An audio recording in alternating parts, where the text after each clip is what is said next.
Hello everybody, hope you all are fine. Open your English translation book at page number 93. আমরা শিখছিলাম simple future tense. আজকে আমরা simple future টেন্সের negative sentence বা না বাচক বাক্যের অনুবাদ করতে শিখব। চলো তোমাদের বইতে কি আছে আমরা আগে দেখি। ফিউচার ইনডেফিনাইট বা সিম্পল ফিউচার টেন্সে নেগেটিভ সেন্টেন্স বা না বাচক বাক্য তৈরি করতে হলে বাক্যের প্রথমে সাবজেক্ট বা কর্তা ও তারপরে পার্সন অনুযায়ী শ্যাল নট বা উইল নট বসাতে হয়। এরপর বসে মূল ভার্ব অপরিবর্তিত অবস্থায়। অর্থাৎ কি, প্রথমে আমরা সাবজেক্ট বসাবো, তারপর আমরা পার্সন অনুযায়ী শ্যাল নট বা উইল নট বসাবো। আমরা জানি কোথায় শ্যাল হয় কোথায় উইল হয়। তারপর আমরা ভার্বটা বসাবো অপরিবর্তিত অবস্থায়, অর্থাৎ সিম্পল প্রেজেন্ট টেন্সের যা ফর্ম সেই ফর্মেই বসাবো।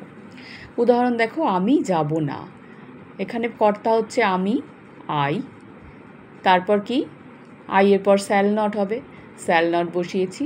তারপরে আমরা ভার্বটা বসিয়েছি গো, আই শ্যাল নট গো। আমরা যাব না, উই শ্যাল নট গো। সে আসবে না, হি উইল নট কাম। তারা এখানে আসবে না, they will not come here. ছেলেগুলি যাবে না, the boys will not go. Rita সেখানে যাবে না, Rita will not go there. দেখো একই ফর্মে আছে, প্রথমে সাবজেক্ট শ্যাল নট বা উইল নট, তারপর ভার্ব। এবার চলো আমরা নিজেরা করি। আমি স্কুলে যাব না, কি হবে তাহলে? I shall not go to school. মেয়েটি আসবে না, the girl will not come. সে খেলবে না, he will not play or she will not play. তিনি কলকাতা যাবেন না, she will not go to Kolkata or he will not go to Kolkata. তুমি সেখানে যাবে না। দেখো এখানে আদেশ বলেছে, তাহলে আমরা কি জানি, আদেশের ক্ষেত্রে শ্যাল আর উইলের ব্যবহারটা উল্টো হয়ে যায়, অর্থাৎ এখানে হবে ইউ শ্যাল নট গো দেয়ার। রানু ছাতাটি দেবে না, এটা তোমরা নিজেরা করবে। আমি তোমাকে সাহায্য করব না, দেখো এটা প্রতিজ্ঞা, তাহলে এখানে কি হবে, I will not help you.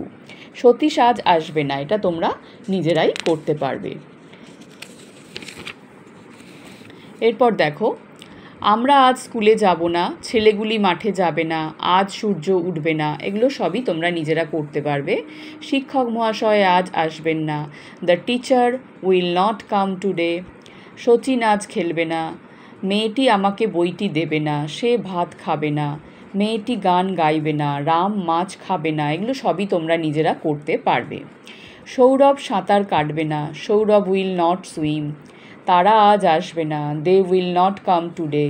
তোমরা ঝগড়া করবে না, সে অপেক্ষা করবে না। দেখো এখানে সেটা স্ত্রীলিঙ্গ হবে, অর্থাৎ সি দিয়ে লিখতে হবে, বলে দেওয়া আছে, তাহলে কি হবে, সি উইল নট ওয়েট।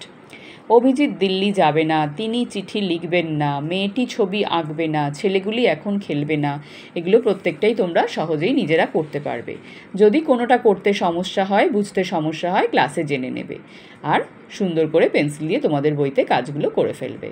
সবাই ভালো থাকবে, বাই।